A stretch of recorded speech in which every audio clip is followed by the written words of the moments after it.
Hi, welcome to another episode of Eating Sharp. I'm your host, Lynn Sharp, and today is part 4 of the mini summer treat series.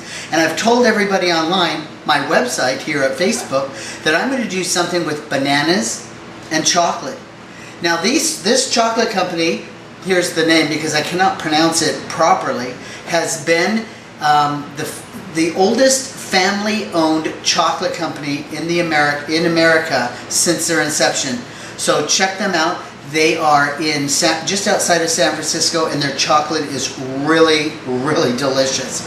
So let me get everything together, and we'll be right back to throw something together with bananas and chocolate. Be right back.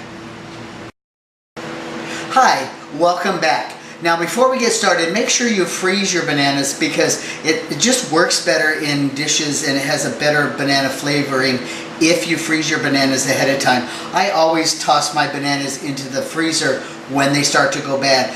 Their skin is a protective shell, so you don't really have to wrap them or seal them in anything. And they'll last in there a good 6 months frozen like that. So you want to pull out 3 medium-sized bananas and have them thawed prior to starting this recipe. Also, you want to pull out and have 4 eggs at room temperature too. Yes, if you've guessed it, I am making banana cheesecake. So, my eggs are rolling all over the place. So in this bag here, I have a package and a half of graham crackers that I have crushed up with a rolling pin, and I've added to that 1 stick of butter, melted butter or softened butter, and squished that all together.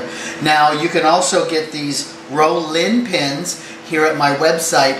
RWF company makes these up for me, engraves my insignia on them, and we can also put your name on the back for any special gifts for you or your friends. So keep that in mind and visit my website and go to the gift page, and you can select a roll-in pin there.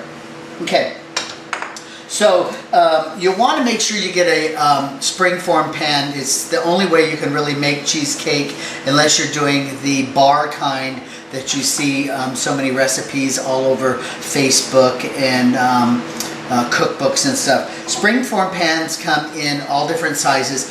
This recipe is going to use a very large one. I believe this is a 10-inch springform pan.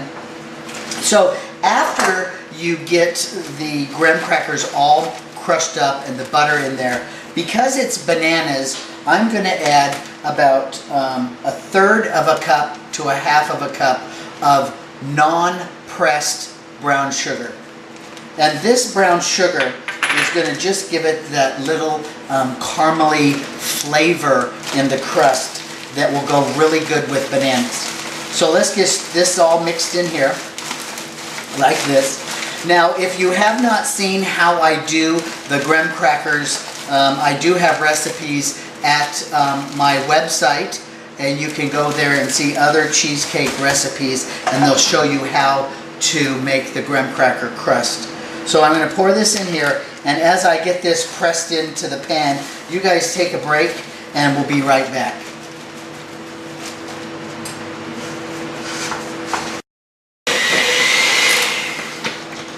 Hi, welcome back.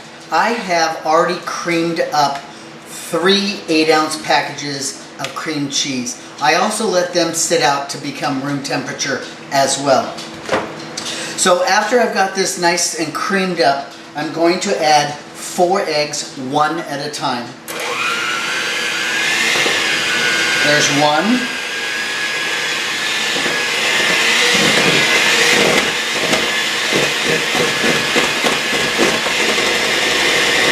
There's 2.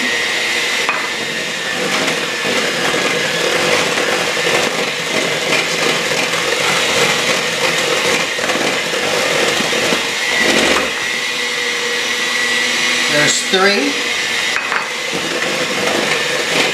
You just want to do it this way because you want those eggs incorporated in evenly. And when you do them all at once, it just doesn't work out.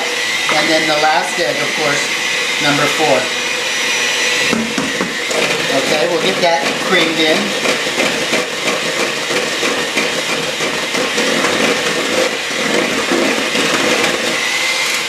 Okay, to this we're going to add our bananas. Now these bananas have been frozen like I stated earlier. I thawed them and I peeled them and I put them into the bowl. So go ahead and there's 3 medium bananas, the juice and all.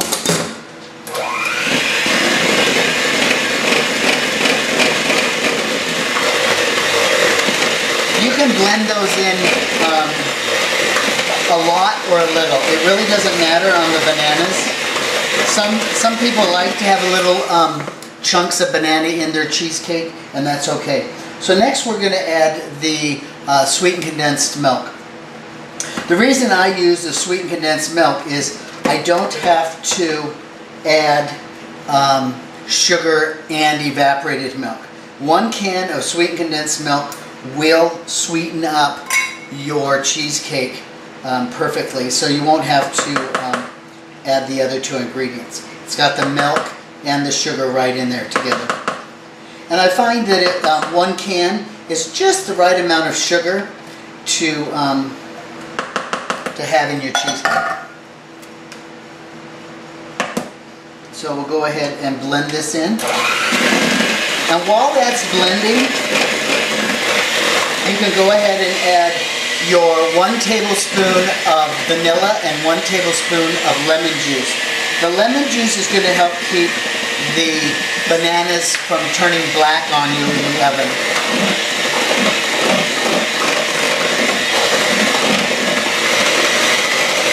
Okay? And next, as you can see, it's just a little watery. We're going to add 3 tablespoons of flour to this. Some recipes will call for cornstarch. I like the flour. It's just better, I think. Now remember, if you need to add another tablespoon of flour, it needs to be almost like cake batter. And you've heard that in my other recipes. So if you need to add a little bit more flour to it, just because your bananas maybe are a little more moist than normal, then go ahead and do that. So make sure your oven is set at 350 because we're going to bake this for totally 1 hour until the pit comes out clean. It could take an hour 10, hour 15. But just remember, you just want to keep your oven closed during the whole process of the baking. To add the chocolate to the cheesecake, I've gone ahead and I've arranged some of the chocolate squares on the bottom.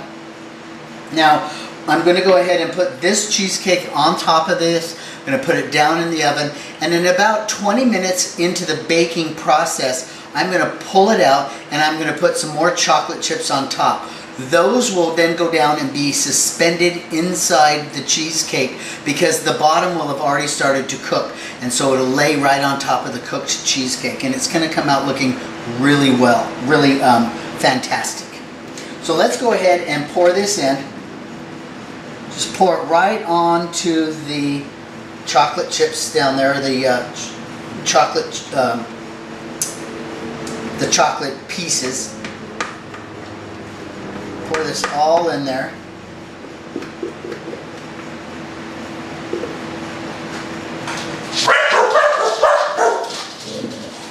Oh, another visitor while I'm filming. Perfect. They can help do the dishes later.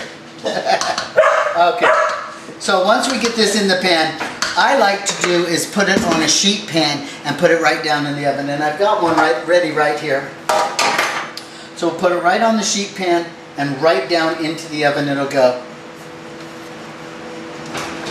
The oven's hot and ready. Here we are. Now remember, let that bake. Don't keep peeking at it. And about 20 minutes into the process, we're going to pull it out and put some more chocolate chips on top. So until then, take a break and we'll be right back. Welcome back. It's been about 20 minutes. Let's pull the cheesecake out, get the chocolate on, and then get back in the oven so it can finish baking.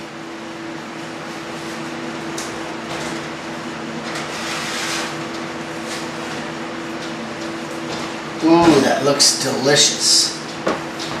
Alright, let's get this chocolate on. Hopefully it will sink down inside, which I think it will.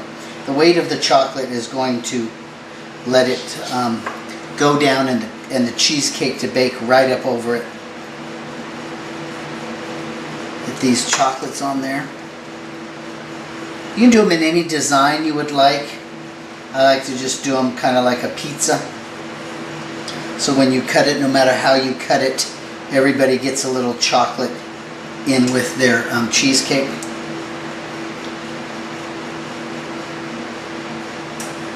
Just like that. Looks good to me. Let's get it in and finish the baking. We'll be right back.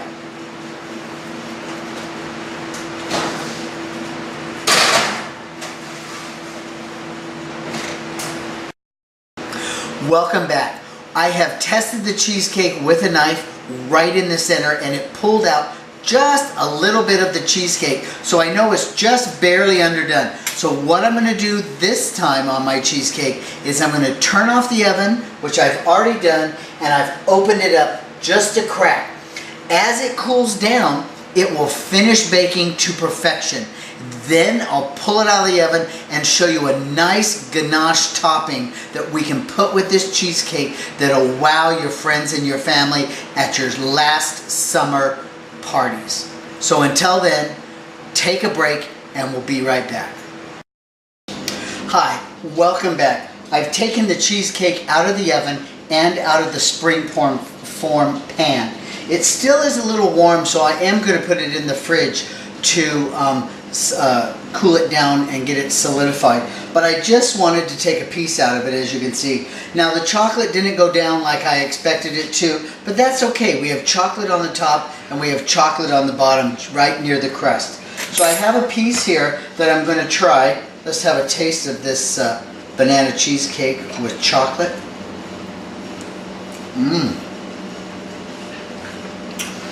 The brown sugar in that crust really enhances the banana flavor.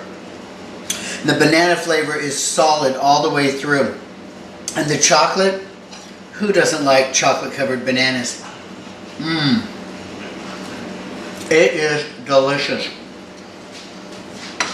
When you eat cheesecake that's a little warm, it almost has the same consistency of a warm pudding. So I know when this chills down all the way overnight, it's going to be nice and solid, just like we have cheesecakes that we know and love. Now, I did make a simple ganache to go on top of the cheesecake, and I'll add this tomorrow after it's cool and all solidified. You might be wondering, how do you make a ganache? A ganache is 2 parts chocolate to 1 part half and half or cream.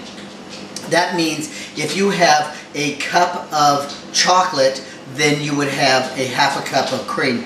And what you do to that is you put the chocolate right down into the bowl, and you bring the milk, the cream, or the half and half up to a boil. You pour it right over the chocolate, let it sit for 3 to 5 minutes, and you give it a nice little stir and blend it in.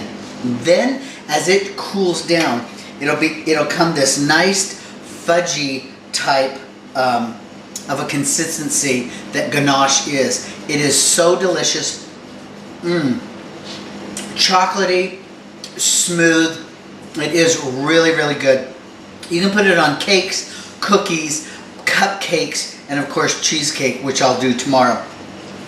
Now also with that ganache, you can do equal parts of dark chocolate and milk chocolate. I, of course, just use the chocolate that we have all throughout the cheesecake here.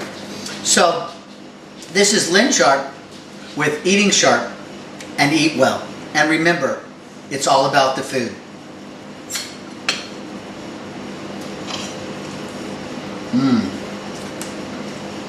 That is